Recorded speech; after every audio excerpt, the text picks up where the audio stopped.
Welcome to News9 Mediaverse, and you are watching On Point with me. In today's edition, we will discuss why the Chin community is seeking refuge in Mizoram. What are its insecurity implications? Can the border be sealed?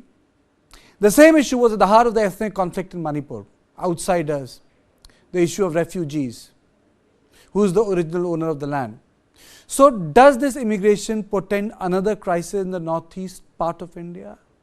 If you recall, the Rohingya crisis and the operation of Myanmar army in Rakhine created a political turmoil both in Bangladesh and India.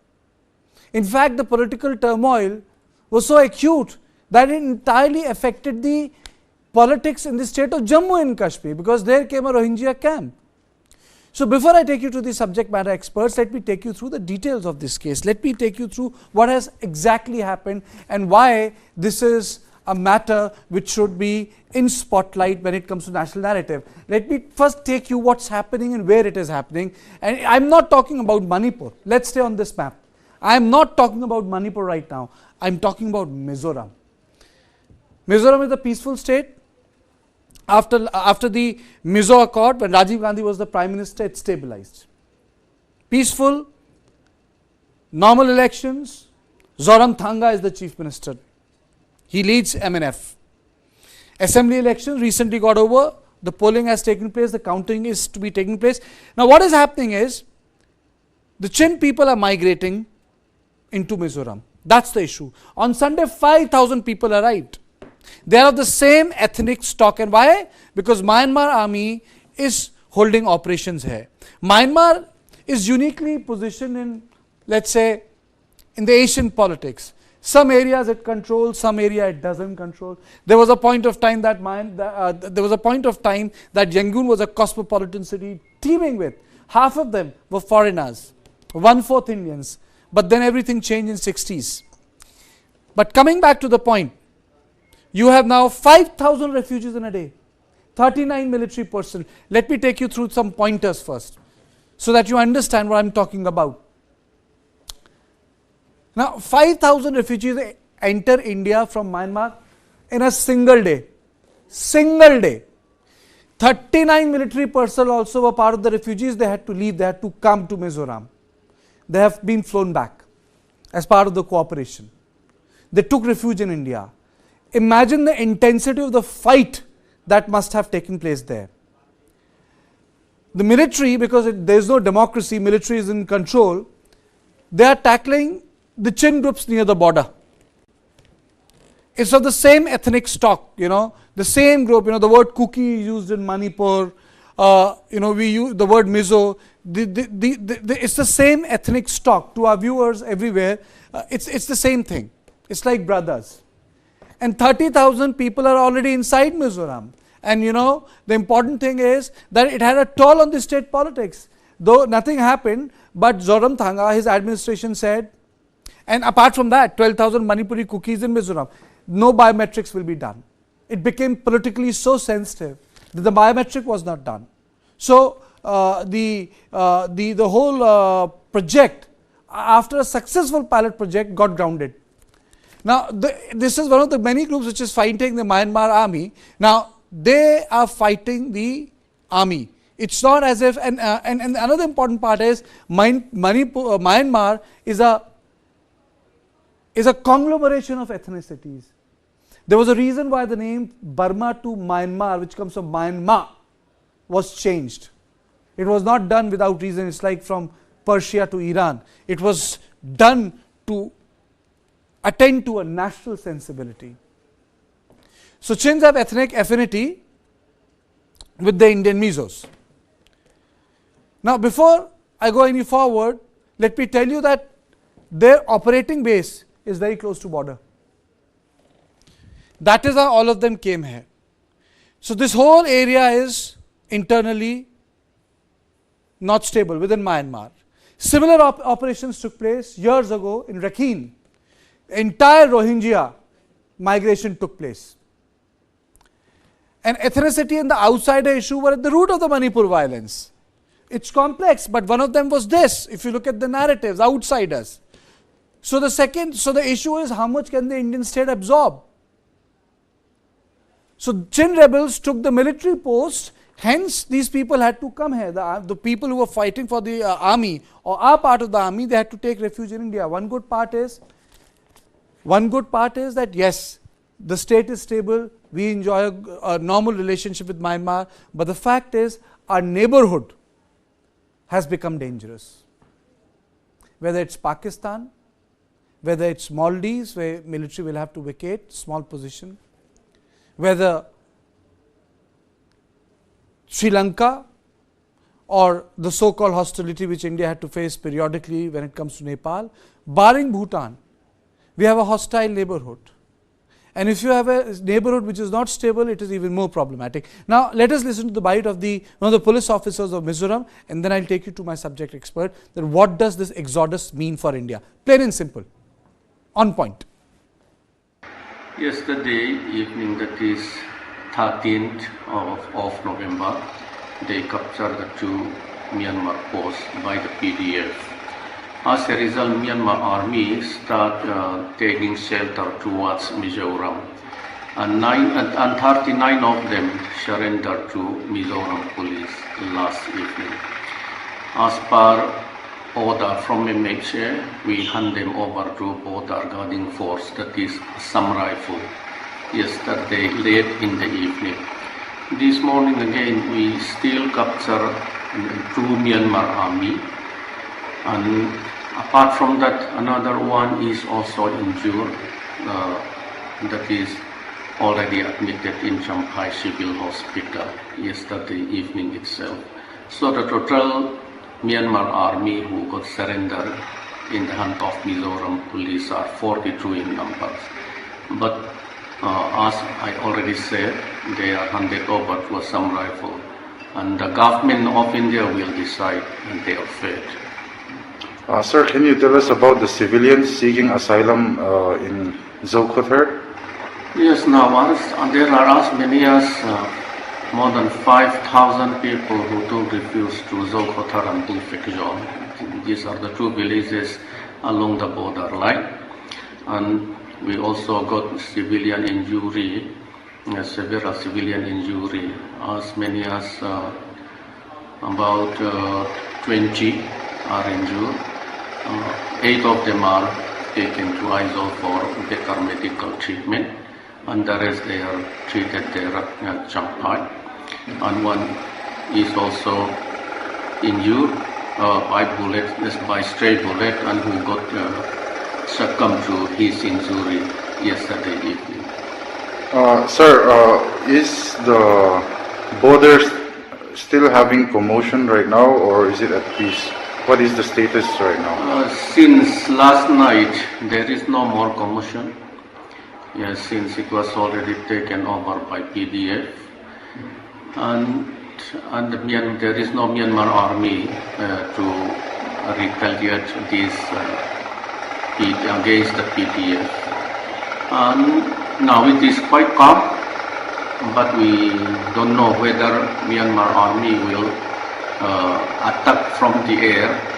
We cannot rule out airstrike at present if Myanmar government is willing. That is still there. But at present there is no more commotion, and it is quite calm. Yeah, that is the present situation. But we are looking after this refugee. And the situation there is, although it is calm, it is not yet normal. So I'll be joined by my panel, but right now I have Suhas Chakma, Director Rights and Risk Analysis Group, and I'm also joined by Yashovardhan Azad, former Special Director, Intelligence Bureau, someone who held multiple positions. He was also the Information Commissioner. First of all, I'll go to Suhas. Suhas, tell me, what do we make of this exodus which happened on Sunday? 5,000 people in 3 hours, and they were there. What's the first takeaway? I think there is small correction. I think in the beginning you have said there are about 30,000 refugees. The number of refugees, Myanmar is refugees in Mizoram, as per the public relations minister in September 2023 was about 60,000. So if 5,000 people have come, it would mean 65,000 people. So it basically shows that, if you look at Mizoram, the population of Mizoram is about 13 lakhs. And in the last 1 year, you have close to about 80,000 people who have come there. 65,000 people from Myanmar, about 3,000 people from Bangladesh, Chittagong Hill Tracts. Then you have about 12,000 to 15,000 people from Manipur. I think it indicates one particular thing. I think our policy with respect to Myanmar is absolutely wrong. I say that simply because India is one of the 5 countries which had been arming the junta. Junta has been using these arms against its own population, and those populations have been entering into Mizoram, Nagaland, Manipur, and elsewhere. It's another matter that Manipur is not the only state which is refusing to do biometric census. In fact, Nagaland also refused to do that. And Manipur, that is one of the main reasons for the conflict. So we have been importing the problem of Myanmar by funding or by arming the junta. So I think the approach which we have taken so far is very wrong, and we fail to understand that the conflict in Myanmar is actually destabilizing the entire region. And I say this with one particular thing in mind, that there are about 1.5 million Rohingya refugees in the Cox's Bazar, which is next to the Chittagong tracks. And you see that, over a period of time, the UN agencies will withdraw and Myanmar will not take them back, and this population will explode. Even if you look at the data of the UNHCR at this point of time, the number of refugees inside the camps in the Cox's Bazar has been reducing. Instead of increasing because of the high fertility, it is decreasing. It means they are going out of the camps. So I think the Chittagong Hill Tract, Cox's Bazar, then you have the Mizoram, Nagaland, no conflict, but Manipur. You could see actually Myanmar has destabilized the entire eastern part of India. And I think we still lack a cogent policy how to deal with the junta, because we are fearful of the junta using the insurgent groups from this side of the border. But I think it needs a little bit more calibrated approach, practical approach, rather than, whatever it might come up, if so long there are no conflicts in Manipur, in Mizoram, for example, let it go. I mean, I don't think this is the approach we can take at this point of time. Okay, so as because you said it, what I meant was that I had divided the entire exodus into multiple parts, which is those who came from Manipur, those who are already inside, and the 5,000 who came on Sunday itself, they entered. So we had this visual. Mr. Azad, what do we make of this? This should have been the first headline, part of a national narrative. On single day, you have 5,000 refugees there. You have more than 65,000 refugees in Mizoram. It doesn't make it to the headlines. It just doesn't make it to the headlines. I'll come to you, Suhas. It doesn't make it to the headlines. So what is the security lesson for us? We have seen that the whole instability in the Manipur was premised on the ideas that outsiders have taken over the land. I think on a macro perspective, it's actually a security nightmare, I would say.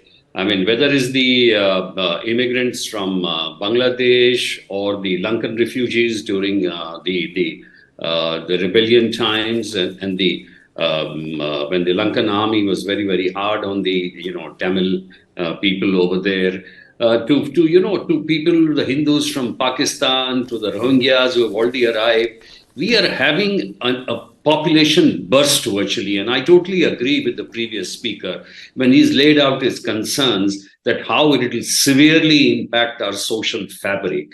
So we are not in a capacity to absorb anymore.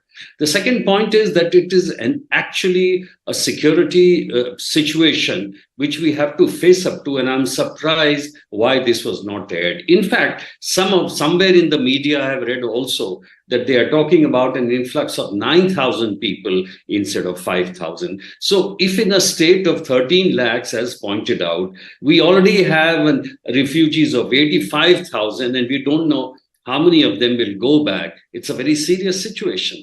Third, Karthikeya, before we get into that, set of problems on the border, which we had earlier of the Northeast rebels in Burmese territory, and we might be even alleged that some of the rebels who are fighting the military junta are on this side. So if we don't do biometrics, we don't do a proper tabulation, we don't do a proper any kind of a management issue, it's going to lead to a very, very serious crisis. And the fourth point is, today it's a very, very important point to sort of to have a serious talk with the Burmese that we cannot manage anything on the border. We don't have proper fencing. The villages are coming this side. Even earlier, the bordering villages, they come this side and sometimes they go after overnight. In this particular case, we are really not sure, because since 2021, we are facing this problem of influx, and there is no indication that is going to end. There is a very fragile piece already in Manipur, and this problem in Mizoram, if it persists, I'm afraid this is going to lead to a very, very serious crisis. And I think one needs to look into it and have a very serious talk with the Burmese government. Lieutenant General Shaukin Chauhan, sir, your opening comments on this issue. India has seen the impact of the operation of the Myanmar army in Rakhine and subsequently the Rohingya influx which happened. General Chauhan. Am I audible to you? Mr. Chauhan? Am I audible to you? Yeah, I can. Can you hear me? Yeah, absolutely. Your opening comments, sir. The issue is that, we've been dealing with this kind of, firstly, I thank you for calling me on the show. It's nice to see my old friend Yashovardhan Azad there, talking about this. I agree entirely with the DG Yashovardhan's talk. As far as we're concerned, it's a security nightmare. It's a security nightmare because the Assam Rifles now is actually spread in so many places that it's extremely difficult for us to move any troops, take them out of Manipur or from Nagaland and to push them into Mizoram to look at the border areas there. This nightmare in Mizoram was bound to happen. It's been happening over a long period of time. I was, even when I was the Director General, I had gone myself to the Chief Minister of Mizoram. At that time, it was Mr. Laltan Haula, and apprised him of this trickle at that time of refugees coming in. But Mr. Laltan Haula told me, he says, these are Chin refugees. They're fighting the Burmese Tatmadaw, and we will help them because they're our brothers. So while we say there are about 70,000 to a lakh of people who come in, I would put this number closer to 2 lakh people. And it's a security nightmare. We simply can't stop them from coming. There is no way that kind of terrain will allow the kind of policing that is required in that area. We need far more troops. We need far more technology to try and start identifying these areas. Plus the fact that we are, there's the Arakan Liberation Army, there's the Chin Liberation Army, there's the Chin National Army, and the Chins are fighting the Tatmadaw in one particular place. There are also refugees from the Kuki refugees coming into Mizoram. Everywhere, when you could have foretold this, Karthikeya. You could have foretold a problem like this would happen, because Mizoram is mainly the Mizo and the Chinzo are tribal cousins. So their doors will always be open for the Chins.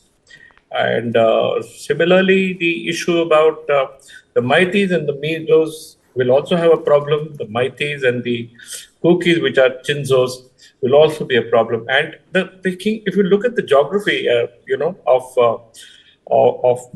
Mizoram vis-a-vis Burma or Myanmar, the most dominating state that borders us is the Chin state.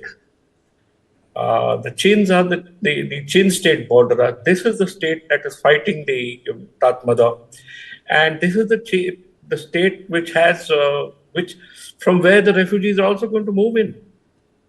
So it's impossible to stop people from coming. I agree with Yashovardhan that we must have a very good system of trying to tell who has come in. We must have refugee camps. If we have to give them some kind of, a place to stay, and also be able to count them, we have to have refugee camps, nominated refugee camps. We must make sure that they're numbered. We must make sure that these are identified. And when the time comes, we must be able to send them back. That's the main important thing, and not allow them General absorbed. Chauhan, what I really, Yeah. what I really find disturbing, if I may use the word disturbing, is that the chief ministers of the northeastern state have decided to. Your voice is getting cut. I'm saying that the Karthik, yeah. chief ministers of the northeastern state they are articulating national security issues on ethnic lines. I mean to say there is no problem if you say that they're your brothers, But Mizoram, despite a pilot project, as Suhas was saying, they didn't go for the biometrics. Now the same thing in a different way was reflected during Manipur crisis, where a certain party would say no one is an outsider. Obviously there must be some outsiders. It's not as if the borders are not porous.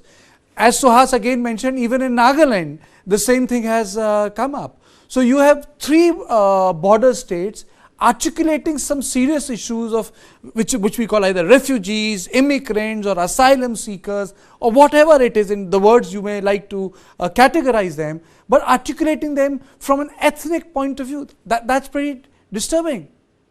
Karthik, I've had so much experience in Northeast, and I have been there, as you know.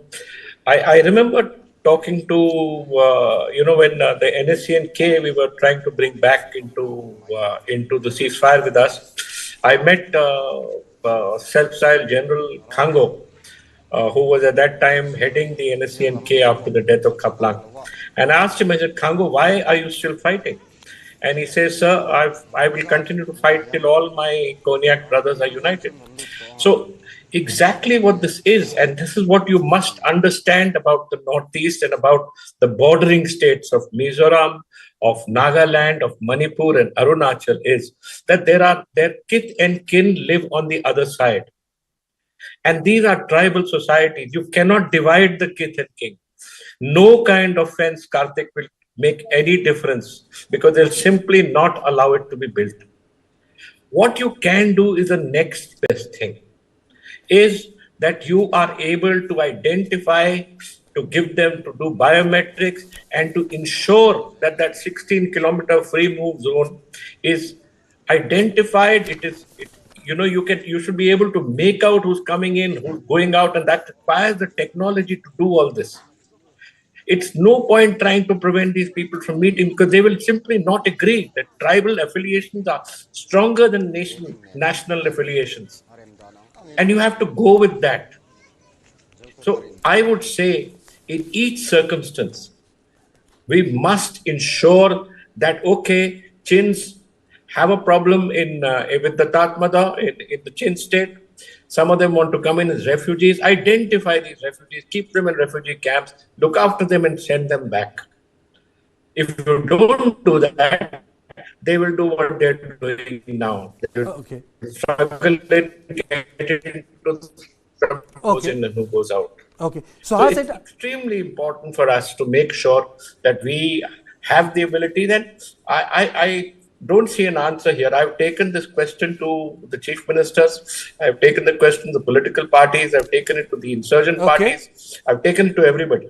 You will be in a permanent state of conflict if you prevent this kind of situation. Okay. So let me take this to Suhas Shakma. It ultimately means that we are looking at a process whereby the demography will change in long run. It means that we can't fence the border. The demography changes in long run.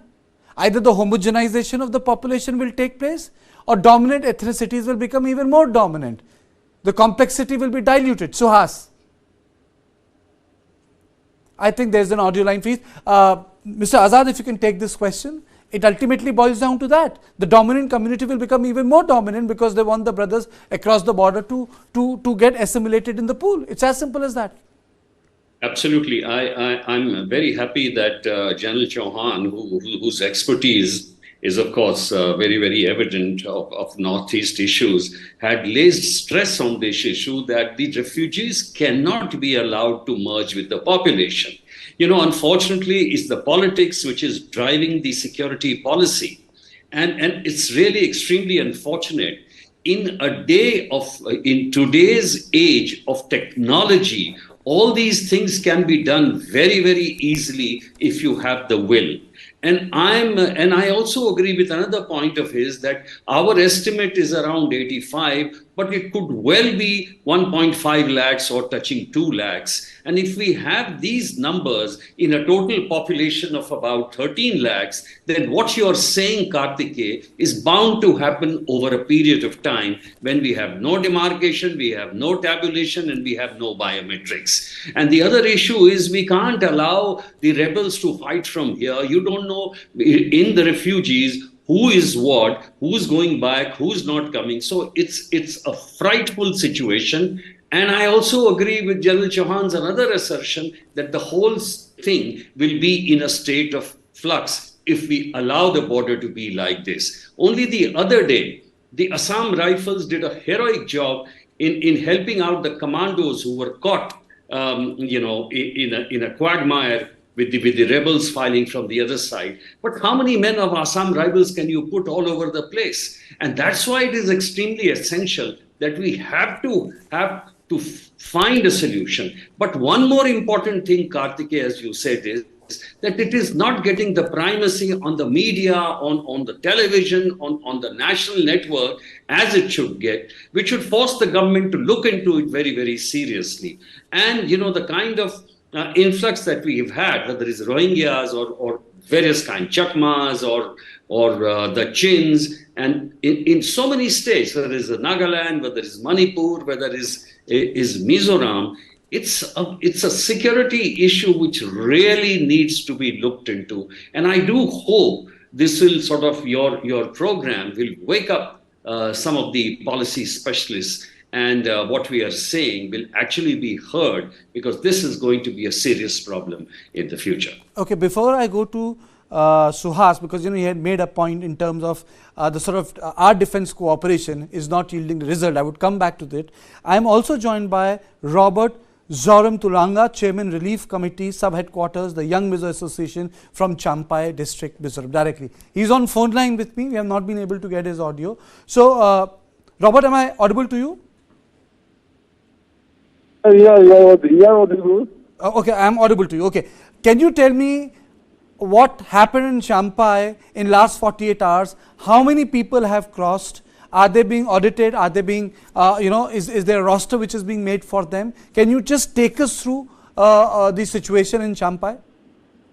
Okay. Last 48 hours, we got some incident across the boundary. Nearby Zokota, it's only kilometers away from here.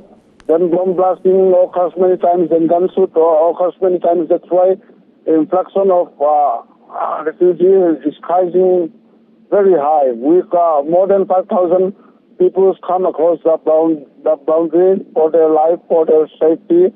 Now we got more than 5,000 refugees only within 48 hours. You are saying that thousands of refugees have come. What is the estimate, Robert? How many? A lot of people are saying it's more than 5,000. Yeah, they are surely crossing 5,000, but we cannot count them by head because there is no proper arrangement from the government as well as from the central government. There is no proper receipt. When there is no proper arrangement for these refugees, that's why they are locating in somewhere wherever it is necessary. Necessarily. That's why We cannot count them by head to head, but we can say that they are surely close 5,000. Okay. And Robert, they were allowed entry. Where have you put 5,000 people? Obviously they can't merge into General Champai residential area. Yeah, we got some relief camp run by Young Mizoram Association, and then we have some community halls also. We kept them in some place. Then some of them were also accompanied by their relatives. That's why they got relatives out here. Then they accompanied their relatives. So, what is the position of the Young Mizo Association? It's a dominant association. In fact, YMA, as known, has a say when it comes to politics in Mizoram. So, what are your views? Because recently, when the whole issue of biometrics came up, Robert, the state government refused to get the biometrics done, saying that we will not do it. Yeah, that's right. We are objecting that biometric enrollment because central government doesn't do anything. We are facing a problem more than 2 years regarding the refugees, but central government doesn't do anything, especially for the refugees. They doesn't give even single rights also. That's why we are facing big problem. That's why we cannot accept whatever they are trying to do. That's why we are refusing the biometric census out here. And lastly, before I let go of you, but that is not going to solve the problem. Ultimately, they will have to go back to their country.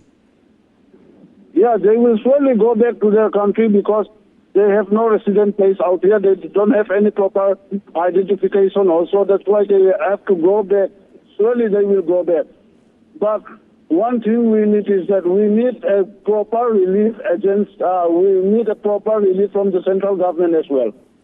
Okay, Robert, if you can just stay with me, please stay with me. Mr. Chakma, you said this, that, our policy with Myanmar hasn't worked. We have held the junta, but it's junta's crackdown which is leading to the migration. But the fact is, you need to have friendly relationship with people in Napithaw and Yangon, If you don't have friendly relationship with them, then you have a bigger problem in your hand. Suhas. Am I audible to you, Suhas?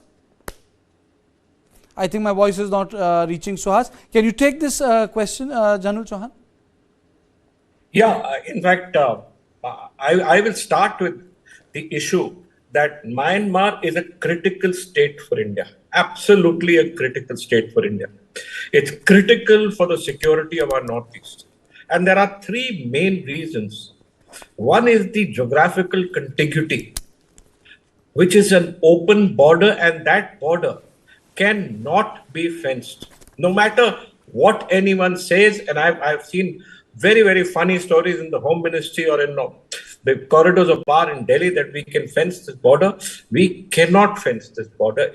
They will remove it in a minute. Our insurgent group, which still have 55 to 60 camps outside, have the weaponry and the capability to not allow us to build this border.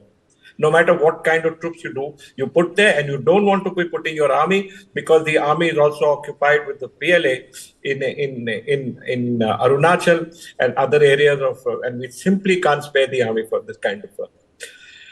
What we need to do, and what is important, is this geographical contiguity, this tribal contiguity that is there between this border, is what is critical to us. I went to Naypyidaw.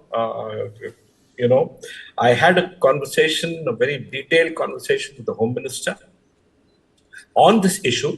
And on a one-on-one basis, he told me that, General, we have a common enemy. And that common enemy is well known to you.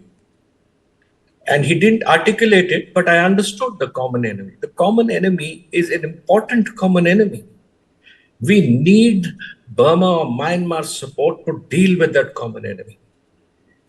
If you remember, you take your mind back to World War II, the Japanese entered the Northeast from Myanmar.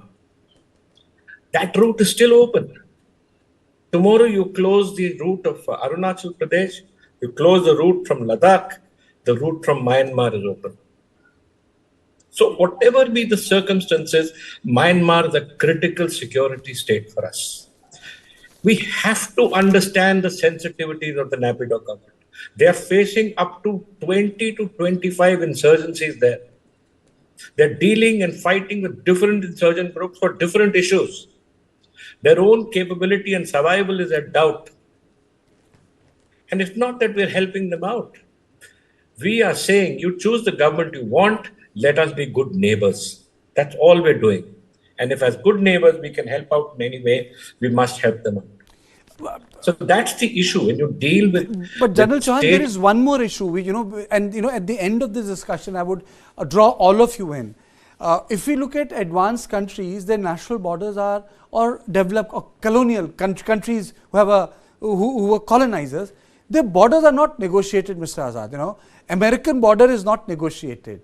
Russia is renegotiating the border with Ukraine. UK's border is not negotiated. The French borders are not negotiated. India, on the other hand, we are negotiating one border with China. One border is being negotiated with Pakistan. A part of it is fenced. We have tried some sort of a negotiation with Bangladesh. And then this was a peaceful border. It's not negotiated. It's not being negotiated by armies.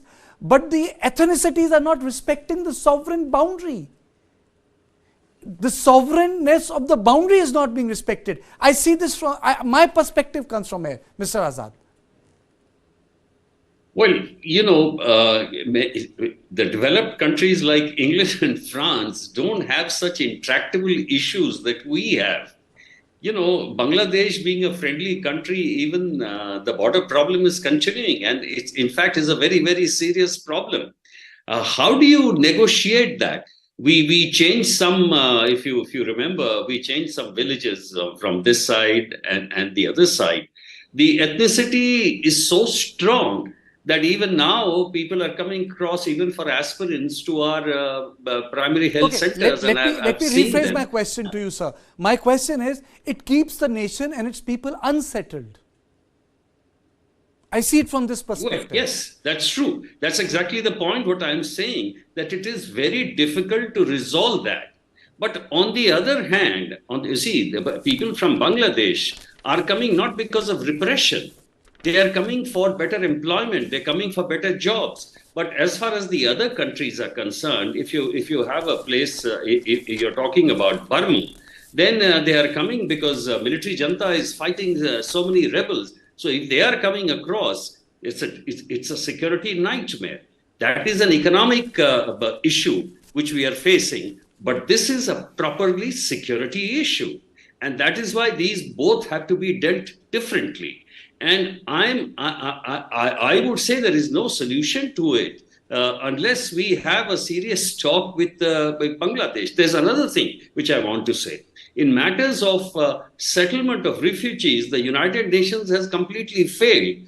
And if a country per se, because of its policy, is the refugees are coming out, then who should be held responsible? Should there be a kind of reparations? Because otherwise, I don't see any reason. If you can't fence the border, either in Bangladesh or in Burma, this problem will keep continuing. So the only thing is to talk and see that internally we do not face this problem. But General Chauhan, it's a conundrum. In after 80s, there was pressure on India that we must have a relationship with Naypyidaw. We must have a relationship with the real stakeholder, which is the army. Now we have the relationship with the army, but then we also end up importing this problem because they can actually operate close to our border. I mean, say imagine 5,000 people fled, sir. 39 were military personnel. They were flown back by Indian military, and this has been reported on papers. It has come out. We flew them back. General Chauhan. Your voice towards the end got cut. I'm saying that there were 39 military personnel who fled to Mizoram. Not only civilians, 5,000 civilians, 39 military personnel. And we flew them back also. Immediately. But Karthik, you have, when you ask this question, you asked a question from a point of view that in a country like ours, as DG Yashovardhan said, these borders were, we are recovering from a colonial rule. Burma was under the colonial power of the British. When you negotiated these borders, when you made these borders, they could not be inviolate because tribal societies stay on both sides. The same thing, if you take as a parable, like the Pashtuns on both sides of the Durand line. Similarly, the Koniaks, the Kukis, the Chins, and a whole lot of other tribes have their kith and kin on both sides. They are tribes first, and the Indian nationalism came much later. So I feel that for the sake of our country, and we're going to take our time, we must develop a system of dealing with these countries which are economically weaker than ours. When the DG Yashovardhan Azad said that they come for an economic reason, we have to understand an Indian economic miracle will draw in people from the poorer countries. They will come in. We must have a plan in mind. We cannot build a fence here because the tribes will not be divided, which is the reason why we have that free move regime. It's a sensible legislation. The free move regime is a sensible legislation. We have to find a way to make it better. We have to find. But General Chauhan, I remember you were there on one of my programs when I said hidden immigration, which has taken place in Manipur, also contributed to this, where the majority community felt, got a minority complex. They felt that they are turning into a minority in their own state. The same thing happened with Ulfa. The same thing has happened with all the tribal societies. But this is a part of growing up. It's a part of being in a country which has for so many years not had these borders, which is why this movement of populations has taken place. But my thing is that please do not even think that a fence will be successful. It will be a continuous permanent state of conflict, Karthik, if you have a fence there. We have to find a better way to manage the 16-kilometer free move regime. We have to find a better way of managing refugees coming into our country, because our country is an oasis of peace. Our country is a magnet for economic growth because we are growing. And these countries on the other side General are Chauhan, poor. it's such a tragedy. You spoke about the border. I had crossed over to Myanmar from the Murray border, that 20-kilometer thing. It's closed now. I had the opportunity to be in Naypyidaw 3 years ago, but I don't know how many people will be able to do that to and fro with the political uncertainty which is there. People say that North Korea is the hermit kingdom. I think the real hermit kingdom is Myanmar, Azad Saab. It's the real hermit kingdom. We know very little about it. The historical connection with Myanmar has been terminated after the riots of the 60s and 70s. The Indians are a poor community today. They were traders, but they are a poor community today. So those contacts are all gone. As the general reiterated my point, I'll say it again, that if you have common ethnicity on both sides, it's very, very difficult. No borders can stop this kind of immigration. And that's why in an modern age where technology is there for you, there has to be a methodology to take care of these refugees. And even in Bangladesh, for example, you look at Punjab. If we had, a better neighbor, you have 49 river gaps. And it's a nightmare to even fence those portions because they are shifting all the time.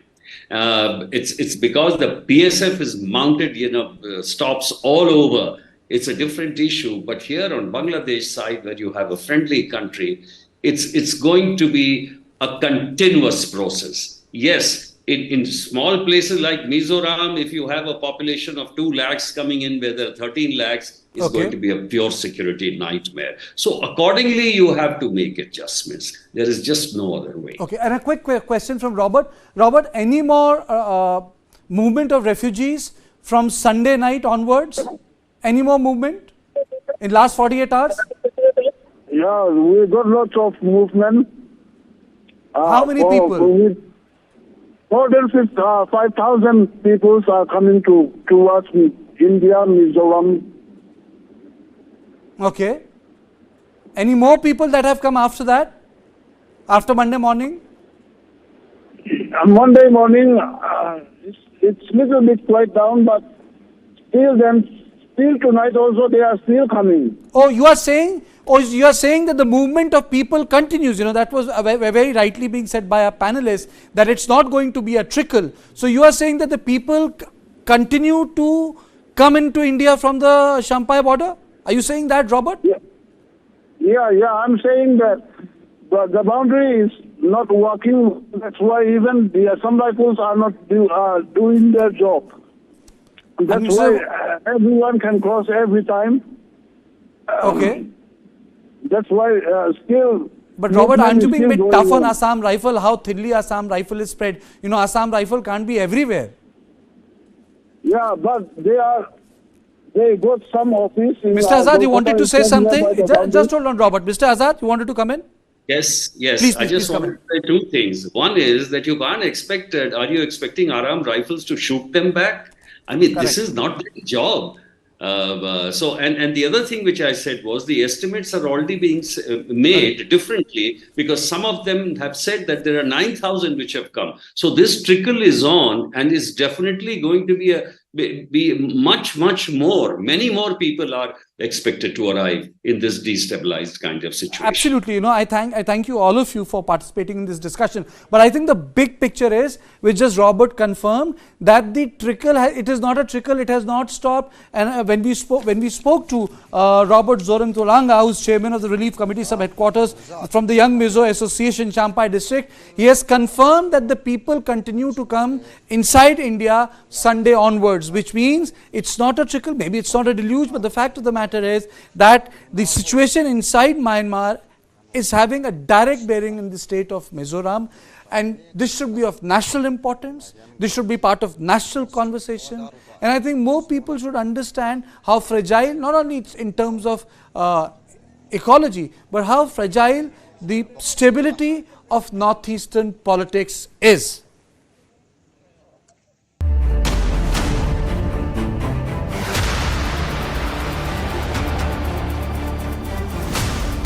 BrahMos, stealthy, lethal, precise. It flies at 3 times the speed of sound and cuts through a warship like a hot knife through butter. China's navy has threatened its neighbors, and they are turning to the BrahMos for protection.